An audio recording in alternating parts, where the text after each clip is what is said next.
Sedicom, ikigo ca Diyoseze nkuru ya Bujumbura co kumenyesha amakuru. Ese Kristo yomenyekana?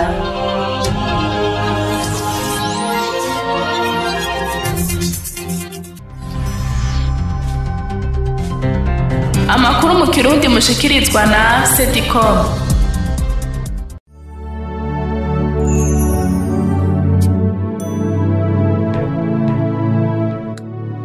Ndabaramutse mwese bakunzi ba Diyoseze nkuru ya Bujumbura, ikaze n'igwanyu muri ano makuru yaranze indwi yo kuva ku genekerezo rya 16 gushika ku genekerezo rya 22 Munyonyo. Ano makuru akaba agizwe ahanini n'ihimbazwa ry'umunsi mukuru wa Kristo Umwami mu maparuwasi agize Diyoseze nkuru ya Bujumbura. Inkuru imwe ukwayo ni mukanya Audrey Kaze nje Nyiranda yabashikirize.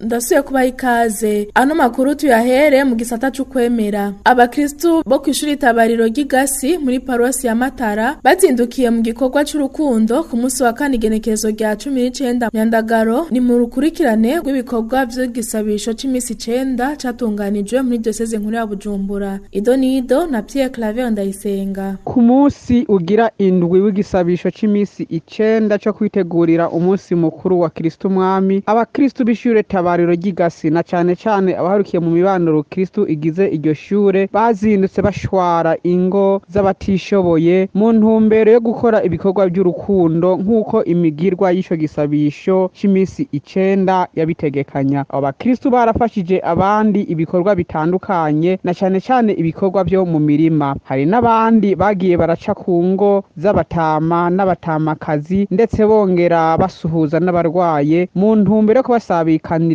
ibyiza bagabanye muri ico gisabisho. Abakristo rero twayaze baratuyagire ico bungutse muri ico gisabisho c'imisi 9. Twarahungukiye byinshi, twarumvise igisabisho dawe wa twese ukuntu twoshobora gusenga tuvuga, kandi twarahungukiye ibintu byinshi harimwo no gufashanya. Kuko iki gisabisho ca dawe wa twese catwigishije byinshi. Hari benshi ngira ngo twakivuga tugicuritse, ariko ubu tugiye kukivuga neza tuza turatahura amajambo kirimwo, kandi yaturyoheye cyane kuko twagiye mu mibano myinshi turafashanya, imfuvyi n'abafakazi, abantu aho nikora batishoboye bose twarabagendeye turafashanya. Mbega nka mwarimu mukuru uyoboye iri shure nikiye kintu witeze kigiye guhinduka mu buyoboye na cane aho bahereje iki gisabisho c'imisi 9? Bari benshi mu mibano nka yose y'ishure ryacu uko ari 15, kandi bamaze kumva ko muri dawa twese ukivuze aba asavye ibikwiye, ubu ntawe gishobora kugivuga asamara. Twaciye tuja mu bikorwa by'urukundo, tugatanga amashikanwa y'abana bo mwibabara. Twibaza ko tutabikoze ngo biherere ngaho, ari uguca twama tubikora aho tubaye mu mibano yacu gihe cyose. Tubamenyeshe ko iryo shure rigizwe n'imibano 15. Ku bwa Sedicom,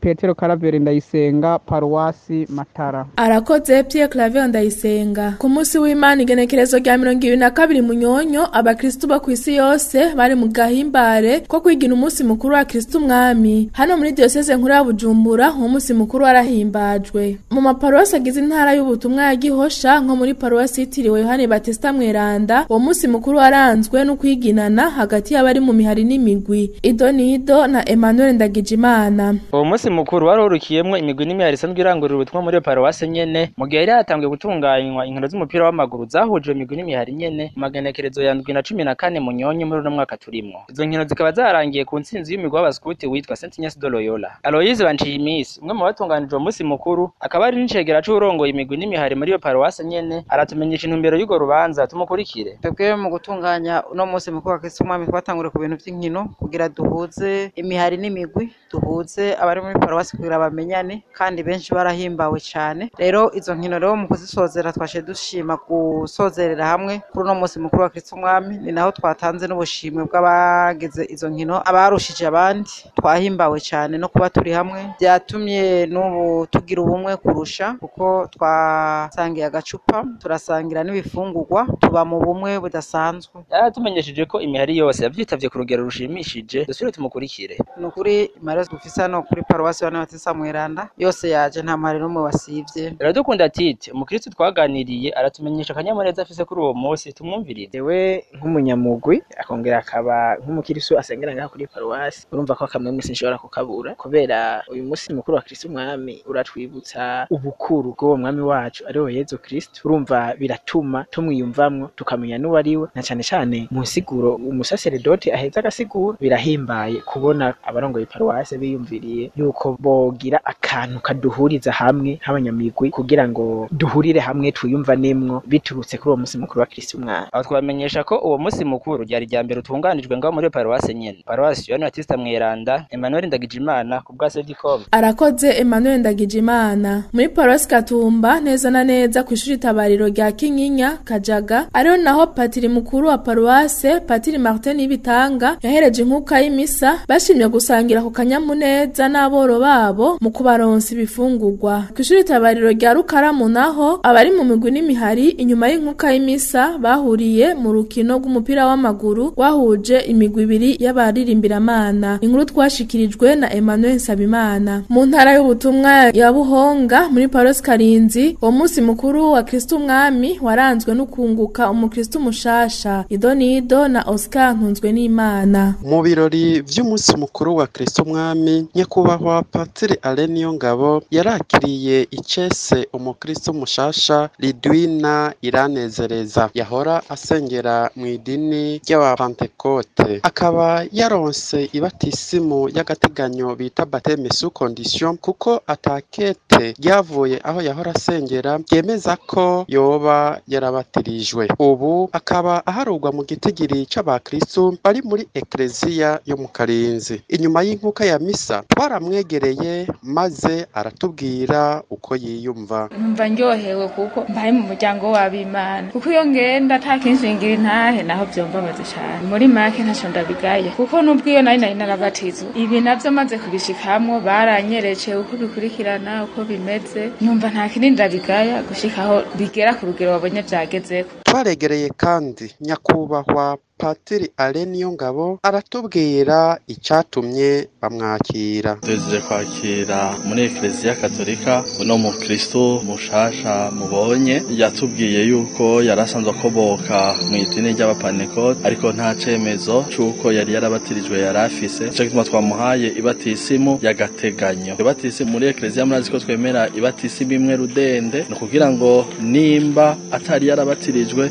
iyo batisimu ifate, ariko nituba dusubiye batisimu karakanyamuneza. Rero tworangiza tubamenyesha ko abakristo bo muri paruwasi Karinzi bakengurukiye cyane uwo mukristo mushasha kuko yinjiye mu muryango wa ekleziya. Oscar Ntunzwe n'Imana, Sedicom, paruwasi Karinzi. Arakoze Oscar Ntunzwe n'Imana. Muri paruwasi Magara uwo munsi mukuru warahimbajwe ku mashuri tabariro ya Magara na Muhurazi. Idonido ko vyagenze tuyishikirizwa na Jacqueline Habonimana.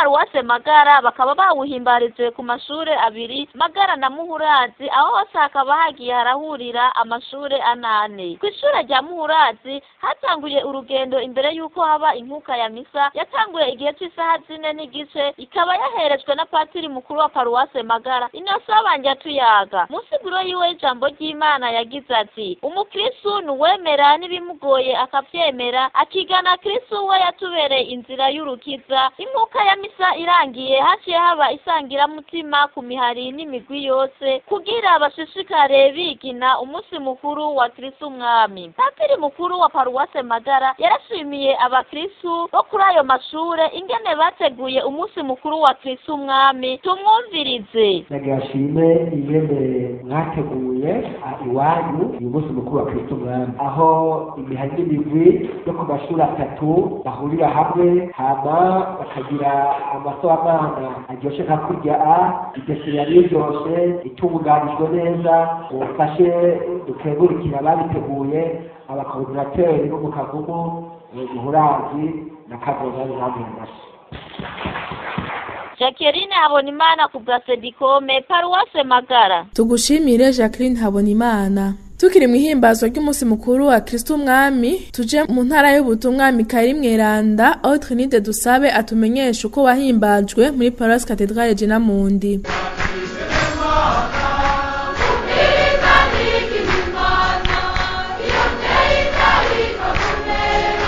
Ako n'akanyamuneza karanga abakristo bo muri Paroisse Cathedrale Jenamundi kuri uyu munsi mukuru wa Kristo Umwami. Nkuko vyashikirijwe n'umusaseredoti yararongoye inkuka ya misa yatanguye isaha 4, Patiri Jeremy Bukene ajejwe ubutumwa bw'abarayike muri diocese nkuru ya Bujumbura, yagize ati: umutima wacu uzotekana ni washika mw'ijuru, ariko tukazoshikaho dutanga raporo y'ingene twabayeho ngaha kw'isi. Mu nsiguro yatanze yaramenyesheje abaraho ko naho kenshi mu buzima hoba hariho agafungu, Imana ari ibabera umuco kuko umukama ari we mwungere wabo kandi akaba ari we mahoro. Yaratumiriye abakristo gutegura umunsi wabo wa nyuma ku munsi mu kugendera ukuri, mu gukerebuka mu vy'Imana no kugendera urukundo. Ubwami bw'Imana n'urukundo, ubukristo n'urukundo, ubwami bw'Imana n'urukundo. Tubwinjiramwe duciye mu ibarabara ryo gufasha abashonje, ibarabara ryo gufasha kwambika abagenda gusa, ibarabara ryo kugaburira abashonje, ibarabara ryo kwitwararika bene wacu. Umunsi mukuru wa Kristo Umwami waranzwe kandi no gusangirira hamwe inyuma y'inkuka y'imisa.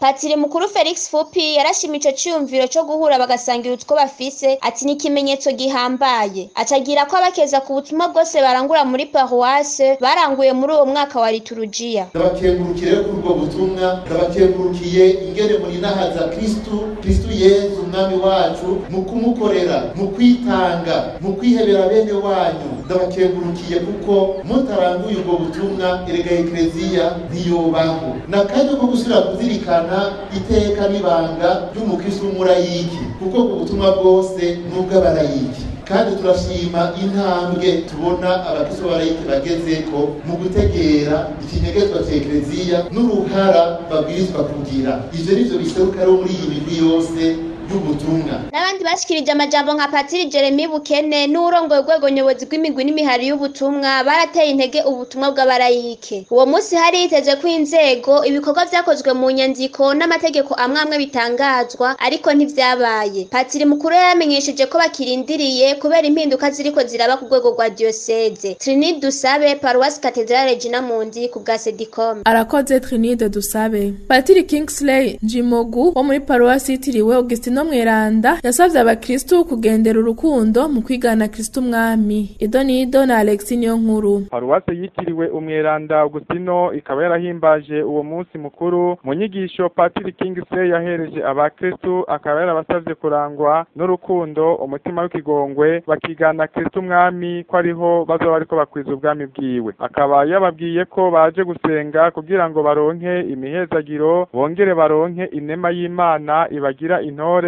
kandi iyo nema ikaba ariyo ibafasha kurangura neza ico Imana ishaka. Inyuma y'iyo nyigisho imihari n'imigwi isanzwe irangurira ubutumwa kuri iyo Paroisse ikaba yarashikaniye Imana amashikanwa atandukanye mu vyo Imana yashoboye kubaronsa. Kubera ko uwo munsi wari umunsi wo gusozera umwaka w'amasabamana muri Eklezia, muri iyo nkuka y'imisa abasuku bashasha batowe kugira ngo bazoshobore gusukurira imihari n'imigwi bakaba barerekanwe mw'isengero hamwe n'amakomite yabo. Tukaba twaregereye urasanzwe arongoye iyo nama mpuzamihari Nshimirimana Egide, akaba yaratubwiye intambamyi yagiye arahura muri ubwo butumwa na burya yaramaze imyaka 4 arangura ubwo butumwa kuri iyo Paroisse. Igihande kinininya byarambereye vyiza, ariko nta nyambi buragahonzi. Intambamyi ya mbere nashoboye kugira ni abantu usanga bari muri komite ariko ugasanga mutari mu bumwe na wewe urongoye imigwi n'imihari. Nuko rero mugabo naragerageje kubumviriza, ndabatahura tukayaga. Harageze igihe maze bamwe biratinda biranka, nuko rero byaratinze biragenda neza, ari naco gituma ndangizanye akanyamuneza cyane. No musuku mushasha Prince Niyonzima akaba yaratubwiye imigabo n'imigambi azananye kugira ngo ashobore guteza imbere Paroisse hamwe n'iyo mihari n'imigwi. Umugambi wa mbere dufise nuko abanyamihari botahura icari c'umuhari, bakamenya ubutumwa bakora yuko atari bo ahubwo ari umugambi w'Imana ubashinga, hama bakarangura igikorwa c'Imana mu mihari n'imigwi barimo. Umugambi wa kabiri no kubigisha icari c'umuhari cyangwa umugwi, hama ikindi kiri imbere cyane no kubagaragariza kungene bashobora kwitwara muri coordination, nuko bamenya icari cyo indero, bamenye yuko mu muhari umuhari cyangwa umugwi bafite inzego zitunganijwe bitora bonyene mu muhari cyangwa mu mugwi cyangwa muri korali. Izo nzego niryo jisho rya paruwasi muri uwo mugwi cyangwa muri uwo muhari, bazuba bubashe ijyanama mpuzamihari tutarinze no gushikayo. Abakristo bitavye urwo rubanza rwo guhimbaza umunsi mukuru wa Kristo Umwami bakaba batubwiye akanyamuneza bashoboye kuhakura kubona barasangiriye hamwe ikirahuri. Muri rusangi n'ukuri nk'akarorero ku myaka yari haciye uyu munsi wa mbere udasanzwe ku bijanye n'imigwi n'imihari, twari benshi cyane akanyamuneza kadasanzwe. Alexis Niyonkuru, Paruwasi Saint Augustin ku bwa Sedicom. Muri Paruwasi Tiriwa na Mweranda twashikanwa na James Nimpaye. Kuri w'Imana ku isi yose twiriwe turahimbaza umunsi mukuru wa Kristo Umwami, cyo kimwe no muri Paruwasi Ana Mweranda ku Musaga bahimbaje uwo munsi mukuru. Inkuka ya misa ikaba yatangujwe n'urugendo rurerure rwarimwo abagize imihari n'imigwi, rukaba rwatanguriye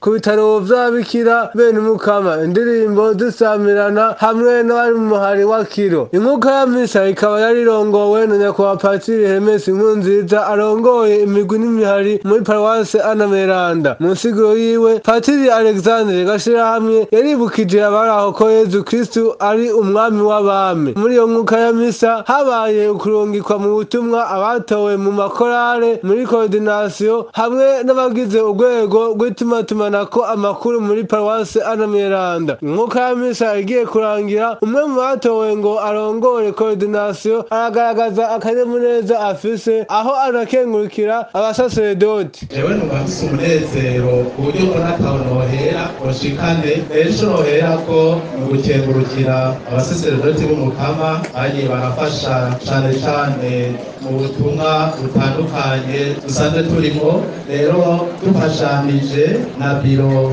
batoye n'abandi bajejwe ubutumwa n'imihari kugira ngo tuzoba abambere kugira duteze imbere paruwasi yacu, na cane cane dufashijwe n'Umukama.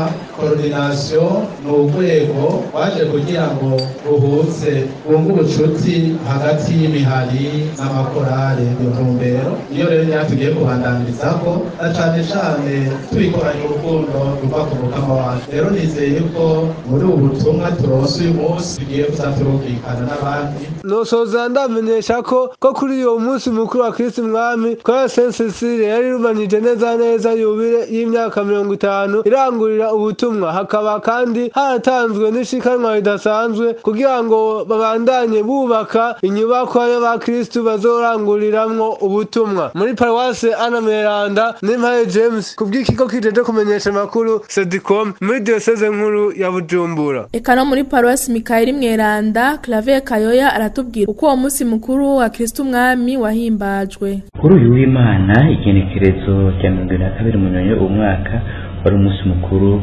cyane wa Kristo Umwami. Kuri Paruwasi Mikaeli Mweranda mu gisabisho cy'inkuka y'imisa cyatanguye igihe saa 4 kirongowe na nyakubahwa Patiri Prosper Bigirimana asanzwe ajejwe imihari n'imigwi, ari kumwe na Patiri Dieudonne Mpore asanzwe aba kuri Paruwasi ya Mikaeli Mweranda. Kari akanyamuneza. Imihari n'imigwi yaratanguye urugendo rwahereye imbere y'isakristiya rugana mu ngoro y'Imana. Indirimbo zihayagiza Kristo Umwami zirasamirana. Mu nsiguro y'ijambo ry'Imana, umusaserdoti Mukama yaribukije abakristo uwo Kristo Umwami uwo ari we n'ingene ateye.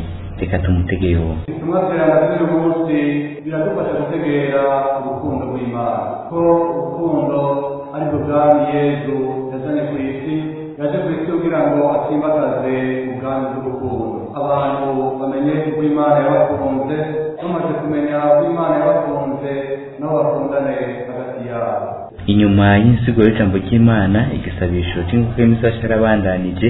Inyuma y'igisabisho candemeye haciye hahagurutswa abari batowe ngo baserukire urwego mpuzamihari kugira ngo bashikirizwe ubutumwa icese. Bahejeje kwidondora, umusaserdoti Mukama yarasanzwe arongoye igisabisho cy'inkuka y'imisa, akaba ari wasanzwe ajejwe ubutumwa bw'imihari n'imigwi muri Paruwasi ya Mikaeli Mweranda, yaciye abaha umuhezagiro. Inyuma y'igisabisho cy'inkuka y'imisa, urubanza rwarabandanirije muri sare y'amanama ya paruwasi barikinana mu ntambo no mu mbyino, mu majambo bagiye barahererekanya, bose baraseruye akanyamuneza, gutyo barabipfuriza kugira ubutumwa bwiza. Mu gusozera, nyakubahwa patiri mukuru yarafashe ijambo arakeza rwego ruhejeje ikiringo cago, yongera arakira na rushasha agwipfuriza ubutumwa bwiza kandi agwipfuriza ko bazokorana neza ubwo butumwa. Mu gusozera ijambo ryiwe, nyakubahwa patiri mukuru yaciye agira ko abahezagira baca barahagukira rimwe biginana mu karirimbo ngo hari iteka natewe. Raveri Kayoya, paruwasi Mikaeli Mweranda, ubwa Sedicom. No muri paruwasi Ruziba, Donatien Nzitonda aratubwira uko wahimbajwe.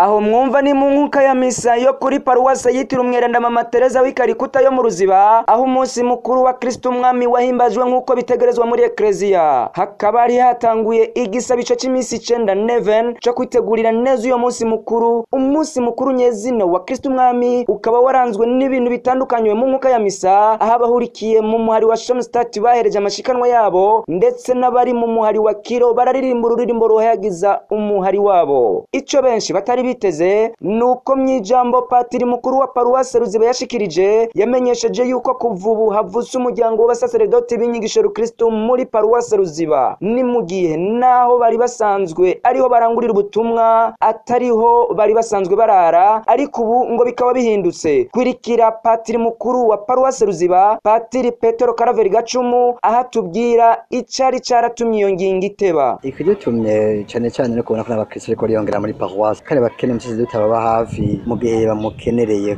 Rero turashima ko ubu biko ragenda neza. Ibindi navyo hari ibibazo byari bihari muri paruwase ngaha mu Ruziba, hari ikibazo c'amazi, ubu turashima amazi kaboneka buke buke. Hari ikibazo c'amatara, amatara ntaraboneka nkuko twabisavye, ariko twizeye ko mu minsi imbere ashobora kuboneka. Hari ikibazo c'itongo, naco nikirava mu nzu turacane mu mburano kugira ngo turonke itongo, hama turonke ko twubaka neza, maze aho tuba haba ahantu hasa neza kandi hatunganijwe neza. Ibyo byose tubishyize mu bintu y'umukama n'abazo bidufasha akatuja imbere, ariko cyane cyane turakenguruka ubwo butumwa. Ibirori vyo kwigina uyo munsi mukuru bikaba vyabandanirije mu kirabo ca paruwase, aho hari hatunganijwe igiteramo mpuzamihari n'imigwi. Mwijambo urongoye urwego mpuzamihari n'imigwi Nyabenda Simeo yashikirije, yaramenyesheje bimwe mu vyo bashoboye kurangura. Nitumwumvirize. Harabaye amanama ahuza bose, kuko niho higirwa ivyiyumviro vyiza bituyobora mu butumwa. Mu bikorwa nkomeza kwemera twararonkejwe inyigisho mu buryo butandukanye. Harabayeho ingendo nyeranda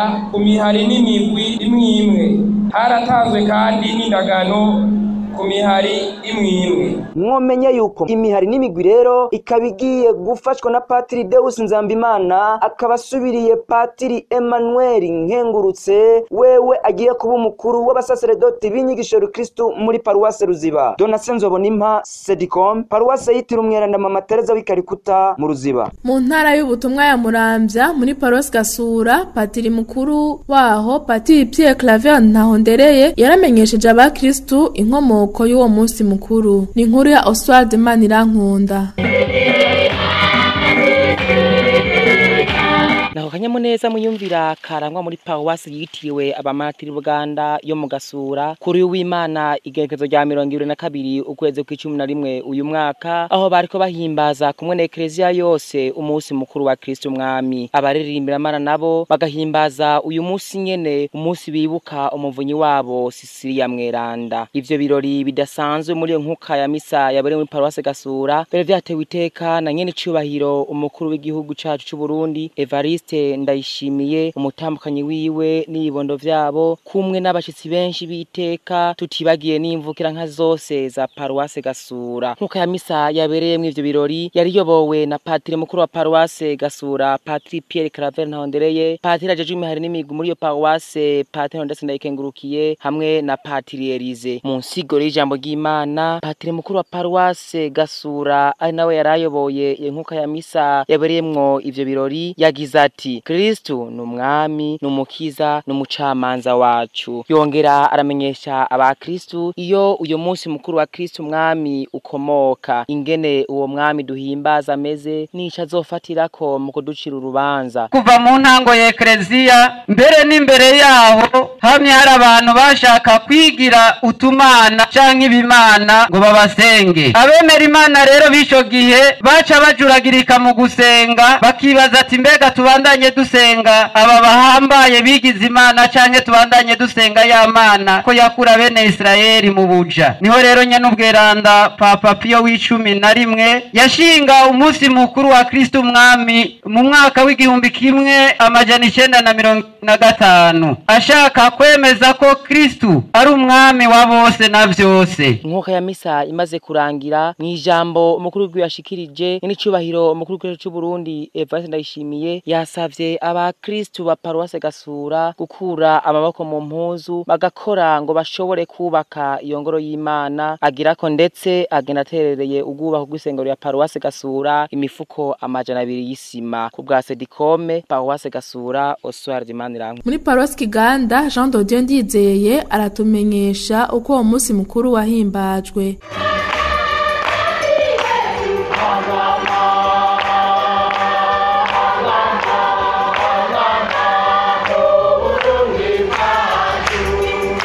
Imbere yuko imisa ya gatatu ari nayo yabereyemwo ibirori nyezina yinjira, abanyamihari n'imigwi barangurira ubutumwa muri Paruwasi Kiganda baragize urugendo rurerure bagenda bararirimba batamba bigina uwo mwami w'abami. Imisa yatanguye igihe cy'isaha 5:30 irongowe na Patiri Jean Marie Nduwimana asanzwe ari nawe ajejwe ubutumwa bw'abakristu barayike muri iyo paruwase. Mu siguro yiwe uwo musaseredoti yarasavye abakristu ko bo kwisunga inyigisho ya Yezu Kristu mu kwitwararika bene wabo mu gihe bari mu bibagoye. Tubitwararike nkuko Yezu Kristo abidusaba ngo niho azotwakirana impundu mu bwami bwiwe. Inkuka ya misa imaze kurangira, ibirori byabandanirije mu nyubakwa za paruwase aho abakristo isinzi bakoraniye n'abasaseredoti bose barangurira ubutumwa muri iyo paruwase uko ari batatu. Amajambo yavuzwe, Patiri ajejwe ubutumwa bw'imihari n'imigwi yarakengurukiye cyane abanyamihari kukuntu basahiriza paruwase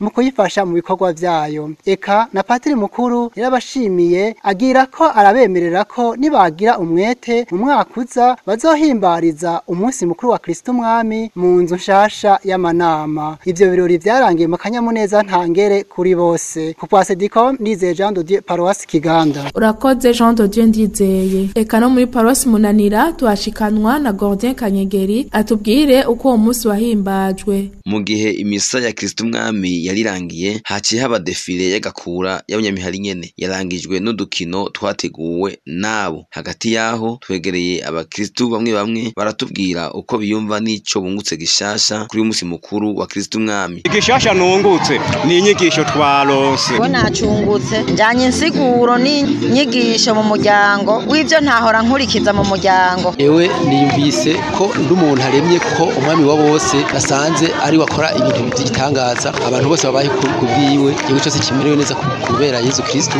Nungutse ko mu buzima bwacu atakiza kidusumbira uwo mwami w'abami wo yatsinze urupfu ku musaraba, kandi akaba yatwibukije yuko uwo Kristo nyamukristo ari witangira boro agafasha abo bose bari mu ngorane kugira ngo abakanyamuneza Kristo yakaduhaye. Eka na Padiri mukuru wa Paruwasi Munanira Nitunga Deo yatwiganiye gishasha yabonye kuri uyu munsi mukuru wa Kristo umwami. Gishasha nuko abavyeyi n'abana bitavye gose urubanza rwa Kristo umwami, kandi abavyeyi baherekeje abana kuri uyu munsi mukuru mbere babatekereye n'akantu baza gusangirira hamwe n'imvukira bose basangirira hamwe kuri uyu munsi wa Kristo umwami, kandi bafata bimwe atagucagura. Ibirori byarangijwe no gusangirira hamwe ivyo bateguriye umunsi mukuru wa Kristo umwami ubwa Sedicom Kanyegeri Gordien Paruwasi Munanira. Tugushimire Gordien Kanyegeri. Tukiri mu ntara y'ubutumwa ya Muramvya muri Paruwasi Bukwavu, mugenzi wacu Terence Bukeye Impundu nawe aratumenyesha uko uwo munsi mukuru wahimbajwe muri muri iyo paruwase. Nitwakire Yezu Kristo w'indongozi y'ukwemera kwacu. Iryo niryo jambo shimikiro mu nkuka ya misa igira gatatu muri paruwase Bukwavu ryari kiherezwa na padiri ajejwe imigwi n'imihari Padiri Emmanuel Nimubona, aho abanyamigwi n'abanyamihari bari baje guhimbaza uwo munsi mukuru hambaye cyane muri iyo nkuka ya misa igira gatatu. Mu siguro yiwe yaribukije abakristo eka ndetse n'abanyamihari akaranga k'ivyivugo byabo bitandukanye. Muri iyo nkuka ya misa igira gatatu nyene niho patiri mukuru yashikiriza ubutumwa abamenyesha amano bashasha eka ndetse n'abari basanzwe mu iryo banga, yongera abarungika kugira ngo bamubere amatara yaka ku bisata abashinze. Inkuka ya misa isohotse habandanirije mu bwugamo bwa paruwase Bukwavu, aho kwabaye ukwiginana akanyamuneza ntangere kari kahari ko bamwe bari baje kugira utugenegene ivyese n'amazina ntawo vyibagira, na cane cane amajambo niho yavugiwe ndetse bamwe bibuka ico bajejwe nico bagiye guharanira. Kayimondo Terence ku bwa Sedikome muri paruwase Bukwavu. Mu bwibutsamana bw'igipolisi naho twashikanwa na Sirdi Ndayikengurukiye.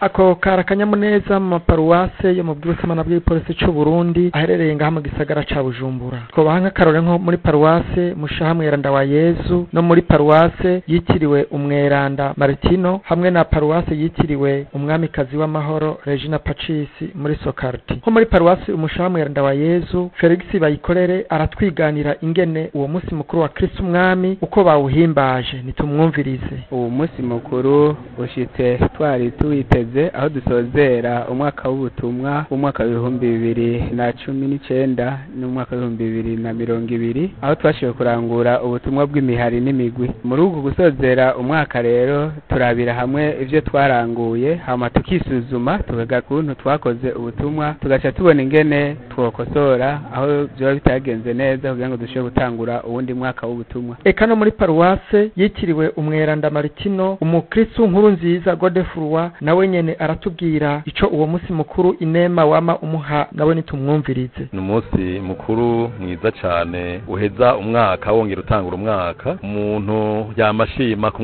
mwaka ko bukeye ko bwije tuguma duhezayirwa n'ubu. Na patiri mukuru wa paruwase Umwamikazi w'amahoro icegera c'umwibutsamana mukuru w'igipolisi c'u Burundi yashimangiye cyane uko uwo munsi mukuru wa Kristo Umwami uko wama uhereza ivyiza abakristo, nawe nyene nitumwumvirize. Patiri Pascal Barampiga. Nuko umwami umukama agiye kuronsa igihugu c'Isirayeli ari uwurondera intama ziwe. Nuwuzi kubungabunga intama, nuwuzi kuraho zashwiragiriye hose, ariko si ivyo gusa. Niwe agiye ubwiwe azohaguruka akaheza akaziragira, agaheza akazicura, akarondera iyatakaye, akagarukana iyazimiye. Uyo mwami akanda iyakomeretse, akavura iyigwaye. Tukarangiza tubamenyesha ko mu gusozera uyu mwaka w'ubutumwa yanahezagiye abasuku bashasha batowe kugira ngo barongore abandi guhera ku rwego nyobozi rw'imigwi n'imihari ariko coordination mu makorare no mu mihari isanzwe irangurira ubutumwa muri paruwasi Mwamikazi w'amahoro aho muri Sokarti, nkuko bisanzwe biri mu ndinganizo ya paruwasi. Inyuma y'imyaka 2 haba amatora, akaba yabipfurije kugira umwaka w'ubutumwa mwiza na cyane cyane muri imyaka 2 bagiye kumara. Mu bwibutsamana bw'igipolisi c'u Burundi, Ndayikengurukiye Sirdi ku bwa Sedicom.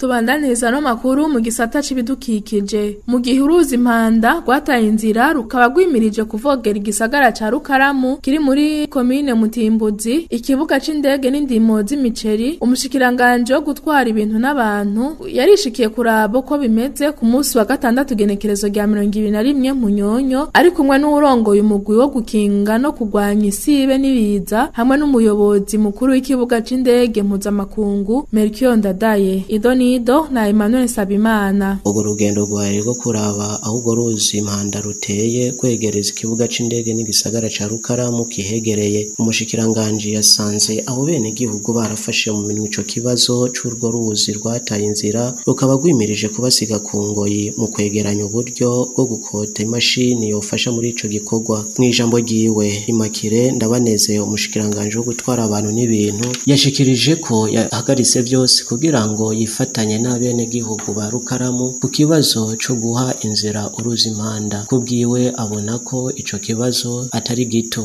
aranakeza cane abo benegihugu ku mwete n'ubwira babikorana no ku ntererano nyene bamaze kwegeranya. Aranabemerera ko bazogumana gushika ico kibazo gifashe intumbero. Antoine Ndemako ajejwe umugwi wo gukinga no kugwanya isibe n'ibiza kumwe n'umushikiranganji bazanywe n'igikorwa co gutabara ubwa mbere, atariko ku kibazo c'amatati y'imanza ari hagati y'imbiba ya Bujumbura na Bubanza bazomenya iyo bitura ariko hakozwe ico bajejwe. Vya bikorwa by'ubutabazi bwa mbere nivyo hakaba hari ingorane hagati y'imbibe z'intara bavye bati mbega urubiwe wa aeroporo n'ikonda n'uruwe ivyo harabijejwe intwaro barazi imbibe zibagabura. Uno munsi nyakwa mushikiranganje ajejwe gutwara ibintu bashinga kugira ngo habe ubutabazi bwa mbere suvuga ngo ikibazo kiraheze. Ikibazo twari dufise ca mbere nico yuko ikibuga c'indege cari kigeramiwe. Kubwa Emmanuel Habimana umuyobozi mukuru w'ikibuga c'indege mpuzamakungu Melchior Ndadaye ku kibazo c'amatati kiri hagati y'intara zibiri wese ukakibona ahamenyesha ko ico kibazo c'iryo tongo kiri mu kibuga c'indege. Bisanzwe kugira ngo byose bigende neza no gusubiza uruzi impanda aho gwaca kera ariho rutegerezwa kubandanya ruca kuko igihe haja uruzitizo rw'ikibuga c'indege waravye aho uruzi ruca naho uruzitizo rwoca buryo ibikorwa byose bibandanya neza. Buri bikorwa biriko birakogwa no kugira ngo duhangane nuko ijya dige ya nyuma iriko narijya barabara bija mu Rukaramu bihari kumwumvikana hagati w'ikibuga c'indege n'abari babijejwe muri ico gihe bitokononekara.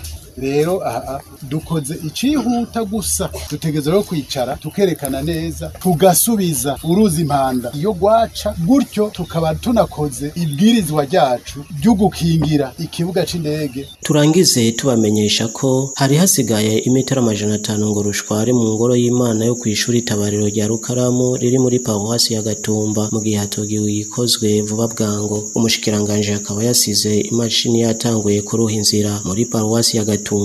Emmanuel Sabimana ku bwa Sedicom. Tubandanirize no mu gisata c'ubutumwa bamwe mu bahoze biga ku ishuri ry'ubuhinga ETS yitiriwe Paulo Mweranda ry'Ikiganda bakaba bari no mu mugwi wo kuninaza Imana baragendeye abanyamihari n'imigwi biga kuri iryo shuri ku munsi wa gatandatu igenekerezo rya 21 Munyonyo. Timote Ndayikengurukiye abashitsi bahoze biga kuri iryo shuri bakongera bakaba no mu mugwi wo kuninaza Imana bajavuye mu mihinga itandukanye y'igihugu bashitse kuri iryo shuri gihe cy'isaha 5 aho bakiriwe n'indirimbo z'akanyamuneza. Inyuma y'izo ndirimbo hakurikiye gisabije kuri Nazimana mu majambo yagiye arashikirizwa benshi mu baraho barakengurutse cyane uwo mutima bavukanye bagize mu kuza kwereka abatoyi babo kubaki bafise ku mutima. Uyo mugirwa ubaye wa mbere ku bakristo ba Katolika ngo baramenyereyeho mu yandi mashengero bagasaba ko vyobandanya. Barakengurukiye n'abajejwe iryo shure ku kuntu bakiranya akanyamuneza ico ciyumviro. Uwaserukiye abanyeshure yarerekanye n'ivyo bamaze kurangura hamwe n'imigambi bariko baritegura gushira mu ngiro. Nyuma y'ivyo birori uwaserukiye abashitsi iratubwiye imvo nkuru zatumye bagaruka kugendera avukanye baho bahoze biga. Tumwumvirize. Kwari kugira ngo dutange inguvu ku bandi bana bagenzi bacu basigaye ku ishure twaboneye izuba mu butumwa kugira ngo nabo babone ko hariho imbere yabo ababitangiye nabo bizobabere akarorero keza ko kuzofasha abandi bazobakurikira inyuma. Ikindi naco kwari kugira ngo tuzokwame tubafasha muri vyinshi zoba bikenewe mu bijanye n'ubutumwa kugira kandi naho kwari no kugira nabo bandi bari mu yandi madini babone ko n'abakatolika baserukiwe kuri iryo shure narijya ari ku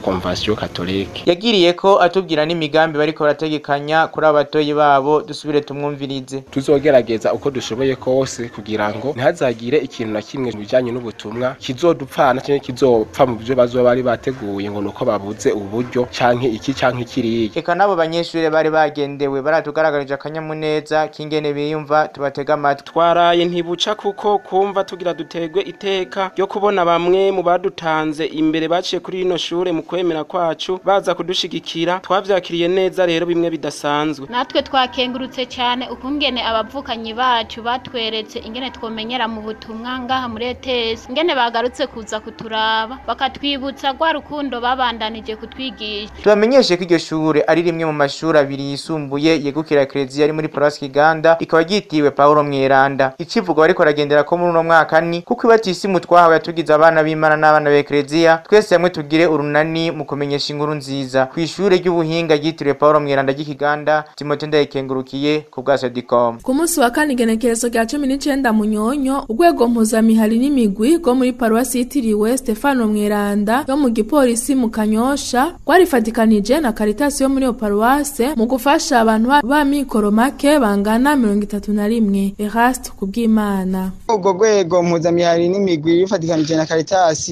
rwahimirije imihari n'imigwi yose ikorera muri paruwase kwitangira ico gikorwa cy'urukundo mu gushikana ivyo bashoboye kuronka bifasha abo ba mikoro make. Twarishoboye kwegera usanzwe arongoye Caritas muri paruwase kugira ngo atubwire ingene bisanze vyifashe tumwumvirize. Ku munsi w'Imana wari umunsi mpuzamakungu wahariwe aboro dufatanije n'abandi bakristo bose. Diocese yarasabye ko twogira ico dusabikanirije ba mikoro make bacu. Muri uwo munsi w'Imana rero niho habonetse abakristo basanzwe n'abandi bakristo basanzwe bari mu migwi n'imihari. Abo bose rero barashoboye kuzana ibikemanyi birimwo ibifungurwa, amasabuni, ibintu byose vyankenerwa navyo twashoboye kwegeranya. Uyu munsi rero twashoboye kubihereza ba mikoro make bacu. Umwe wese yashoboye kuronka ikiro c'umuceri, ikiro c'ifu, ikiro c'ibiharage n'amasabuni 3. Bamwe mu bashoboye kuronka izo mfashanyo bakaba nabo bagize ico bavuga, tubumvirize. Ndashimiye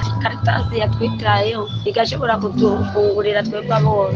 Turasavye muze mwame mutwibuka kandi turabasavye ari abashoboye gukora kurima mushobora kuraba ukuntu mwodufasha mukaturonsa ahantu dukota natwe mukadukotera tukarima nk'abandi.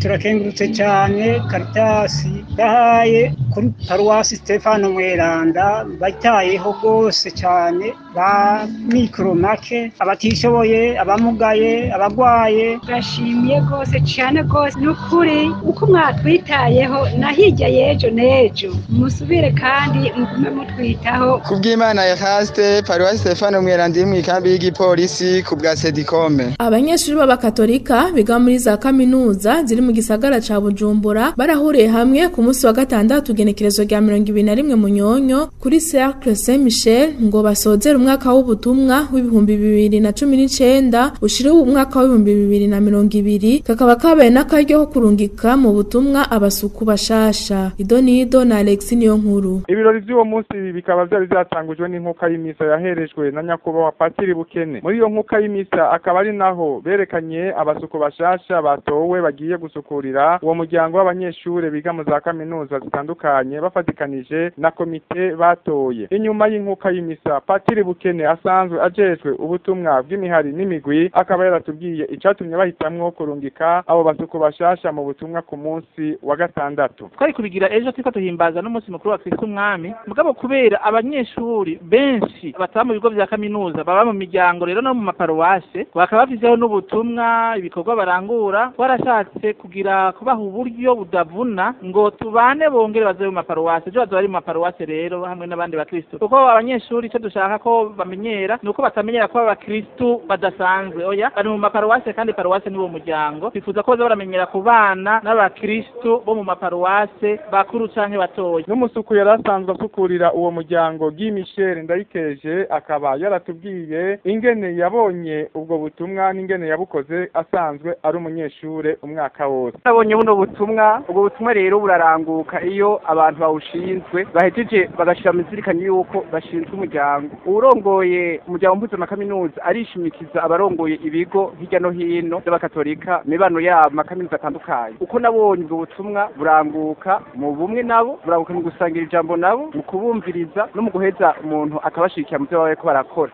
Akagohere no nogirira ugiye kunsubirira nuko ngira nti nukugurukira abo bashinzwe iyo miryango kugira ngo bazakorane nabo ari bo yubakira. Nahimana Feri n'umusuku mushasha yatowe yatubwiye ingene yakiriye ubwo butumwa yongera atubwira n'ingoga azananye zo gusukurira uwo muryango w'abanyeshure bo mu za kaminuza. Yabantora nahimbawe cyane byo bandi ntabwo naza bigiye ko ashaka kuntora ariko umukama yarabikoze hama naremeye kugamburuka nko umuvyeyi Bikira Mariya yagamburutse aravuga yego. Cercle Saint Michel Alex niyo nkuru ku bwa Sedicom. akaba ari ngaha sozerera amakuru twari twabateguriye. Shimire mwebwe mwese mafasha akanya ko kuyatega abiri, abagenzi banje bafashije kuyegeranya ndabakengurukiye. Utwade kaze niwe ko arabashikiriza, ndabipfurize amahoro y'Imana.